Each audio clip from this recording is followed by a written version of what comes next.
وما كان هذا القرآن أن يفترى من دون الله ولكن تصديق الذي بين يديه وتفصيل الكتاب لا ريب فيه من رب العالمين. الحمد لله رب العالمين والعاقبة للمتقين والصلاة والسلام على أشرف الأنبياء والمرسلين نبينا محمد صلى الله عليه وسلم وعلى آله وأصحابه أجمعين. أما بعد، أعوذ بالله السميع العليم من الشيطان الرجيم. بسم الله الرحمن الرحيم. ہم نے سورۃ البقرہ کی 56 آیات پڑھ لی ہیں. آج آیت نمبر 57 اور 58 پڑھیں گے. اور ظللنا، ہم نے سایہ کیا، علا پر، کم تمہارے، الغمام بادلوں کا، اور انزلنا، ہم نے نازل کیا، علا پر، کم تمہارے، المن والسلوى، من و سلوى. کلو، تم سب کھاؤ، من سے، طیباتی، پاکیزہ، ما جو، رزقنا، ہم نے رزق دیا، کم تمہیں، اور ما نہیں، ظلمونا، ان سب نے ہم پر ظلم کیا، اور لیکن کانو، وہ سب تھے، انفسا، نفسوں، ہم ان کے، یظلمون، ظلم کرتے. اور ظللنا، ہم نے سایہ کیا، علا پر، کم تمہارے، الغمام بادلوں کا، اور انزلنا، ہم نے نازل کیا، علا پر، کم تمہارے، المن والسلوى، من و سلوى. کلو، تم سب کھاؤ، من سے، طیباتی، پاکیزہ، ما جو، رزقنا، ہم نے رزق دیا، کم تمہیں، اور ما نہیں، ظلمونا، ان سب نے ہم پر ظلم کیا، اور لیکن کانو، وہ سب تھے، انفسا، نفسوں، ہم ان کے، یظلمون، وہ سب ظلم کرتے. اور اذ جب، قلنا، ہم نے کہا، ادخلوا، تم سب داخل ہو جاؤ، ہذہ، اس، القریۃ، بستی میں، پھر، کلو، تم کھاؤ، من سے، اس، حیث، جو کچھ، شئتم، تم چاہو،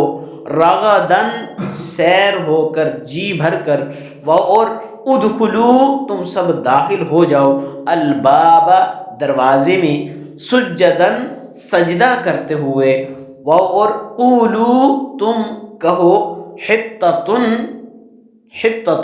کا لفظ تم کہو، نغفر، ہم معاف کر دیں گے، لا، لیے، کم تمہارے، خطائیں، کم تمہاری، اور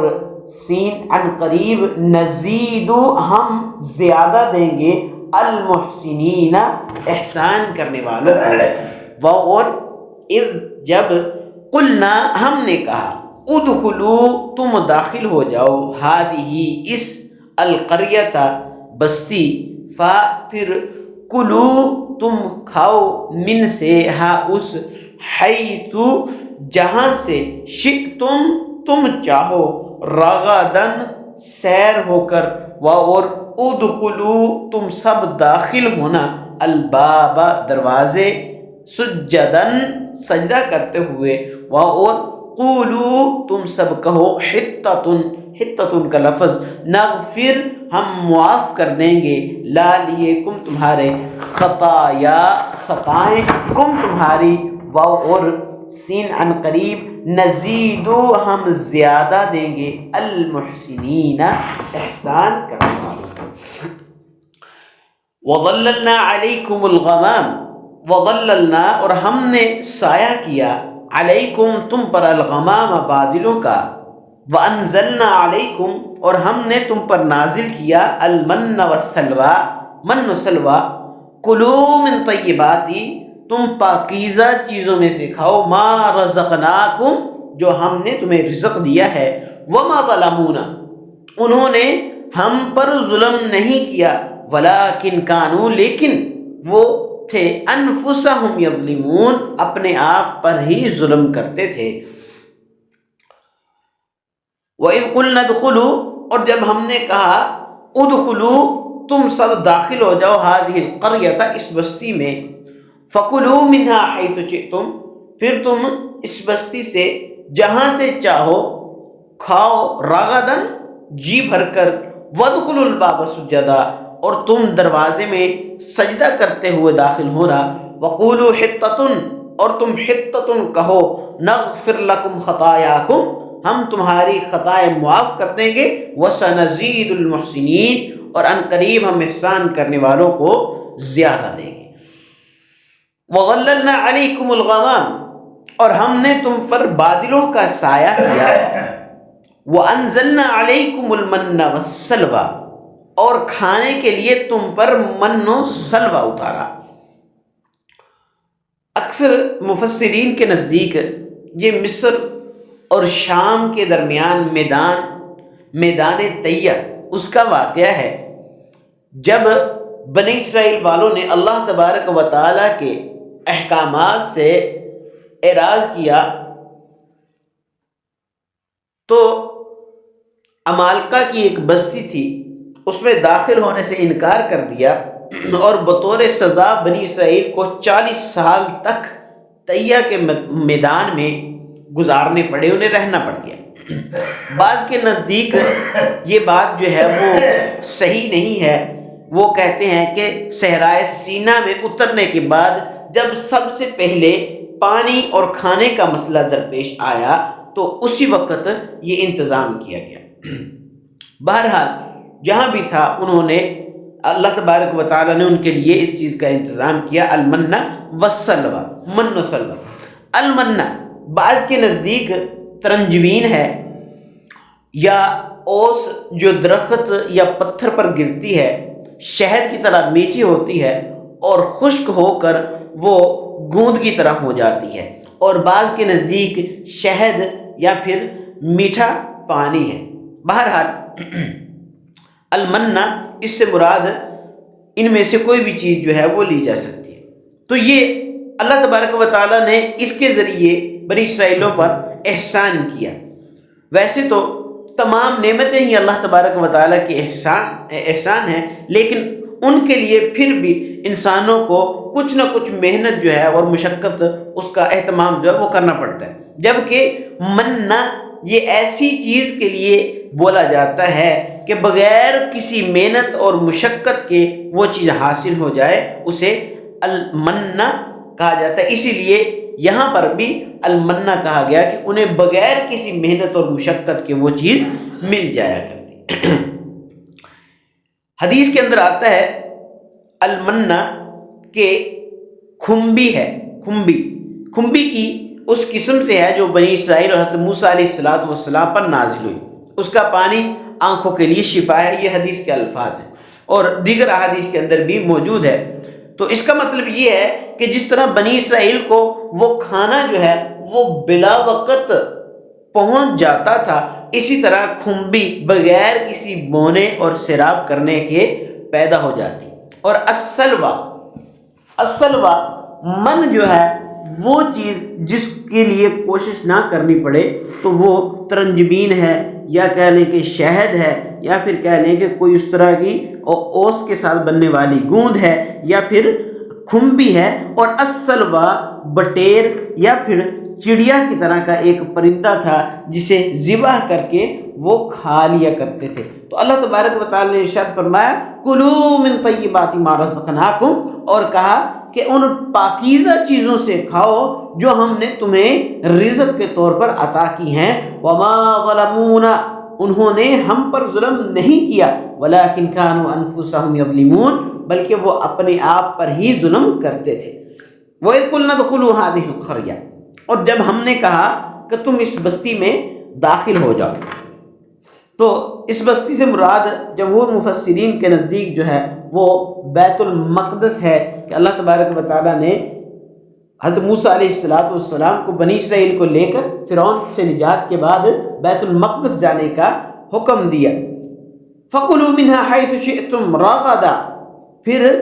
اس بستی میں سے تم جہاں سے چاہو جی بھر کر کھاؤ۔ وَادْخُلُوا الْبَابَ سُجَّدًا، اور تم دروازے میں سجدہ کرتے ہوئے داخل ہونا۔ تو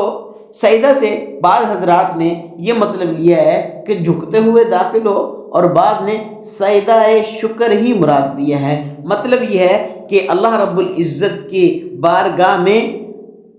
عجز و انکساری کا اظہار اور اعتراف شکر کرتے ہوئے شہر میں داخل ہو، اللہ رب العزت کا شکر کرو، عاجزی اور انکساری کو اللہ رب العزت کے سامنے بنائے رکھو،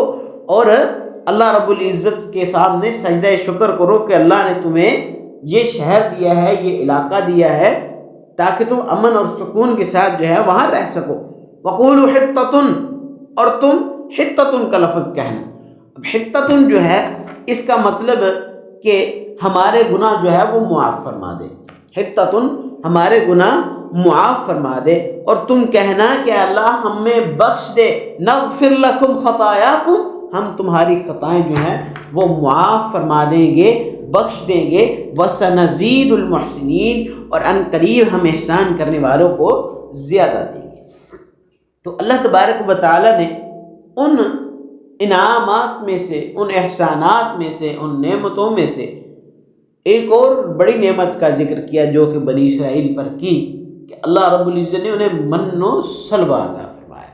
اور پھر ایسے شہر کے اندر داخل ہونے کا حکم دیا۔ ہم آگے بھی انشاءاللہ پڑھیں گے کہ اللہ تبارک و تعالیٰ نے ایسے شہر میں داخل ہونے کا حکم دیا کہ جہاں پر انہیں کسی بھی قسم کی مشقت کرنے کی ضرورت نہیں تھی، کہ وہ داخل ہو جاتے تو وہ فتح یاب ہو جاتے، لیکن انہوں نے اعراض کیا کہ ہم نے داخل نہیں ہونا۔ اذهب انت وربك فقاتلا اننا هنا قاعدون، حضرت موسیٰ علیہ السلام سے کہا کہ تو جانے، تیرا رب جانے، تم دونوں جا کے لڑو، ہم تو نہیں لڑتے، اننا هنا قاعدون، ہم یہاں پر بیٹھے ہوئے۔ تو اللہ تبارک و تعالیٰ نے پھر اس کے کہہ لیں کہ سزا کے اندر بطور سزا جو ہے انہیں 40 سال تک اس میدان کے اندر جو ہے وہ ٹھہرنا پڑا، اور پھر اللہ رب العزت نے، اگر وہ ٹھہرے ہیں تو پھر بھی اللہ رب العزت نے ان پر کیسا احسان اور کیسا انعام کیا کہ پھر بھی اللہ رب العزت نے انہیں من و سلوہ عطا کر دیا، اور فرمایا کلوا من طیبات ما رزقناکم، جو ہم نے تمہیں رزق دیا ہے وہ تم کھاؤ۔ اور آگے اللہ رب العزت نے آگے اللہ رب العزت نے جگہ بھی عطا کر دی، بستی بھی عطا کر دی۔ وَإِذْ قُلْنَا ادْخُلُوا هَٰذِهِ الْقَرْيَةَ، تم اس بستی میں چلے جاؤ، تم داخل ہو جاؤ کہ تم کامیاب ہو جاؤ۔ سورہ مائدہ کے اندر انشاءاللہ اس کا تذکرہ جو ہے وہ پڑھیں گے۔ لیکن اللہ تبارک و تعالیٰ نے ان احسانات میں سے یہ بھی 2 احسان جو ہیں وہ کیے، اور ساتھ میں اور کیا کیا کہ سب کچھ کرنے کے بعد، اللہ رب العزت کی نافرمانیاں کرنے کے بعد، اللہ رب العزت کے احکامات کو پس پشت ڈال دینے کے بعد، اللہ رب العزت فرمایا وَقُولُوا حِطَّةٌ، تم یہ بات کہو کہ اے اللہ ہمیں بخش دے، نغفر لکم خطایاکم، ہم تمہاری خطائیں جو ہے وہ معاف کر دیں گے، وَسَنَزِيدُ الْمُحْسِنِينَ، اور ہم ان قریب جو ہے احسان کرنے والوں کو زیادہ دیں گے۔ تو اللہ تبارک و تعالیٰ نے اور بھی احسانات جو ہیں ان کا تذکرہ کیا ہے۔ اللہ رب العزت ہمیں اللہ رب العزت کے کیے ہوئے تمام تر احسانات اور دی ہوئی تمام تر نعمتوں کا شکر کرنے کی توفیق عطا فرمائے۔ اللہ رب العزت ہمیں ہمیشہ اللہ اور اس کے رسول کے راستے پر چلنے کی توفیق عطا فرمائے، قرآن اور حدیث کو سمجھ کے عمل کی توفیق عطا فرمائے۔ سبحان ربک رب العزت عما یصفون وسلام علی المرسلین والحمد للہ رب العالمین۔ وما كان هذا القرآن أن يفترى من دون الله ولكن تصديق الذي بين يديه وتفصيل الكتاب لا ريب فيه من رب العالمين۔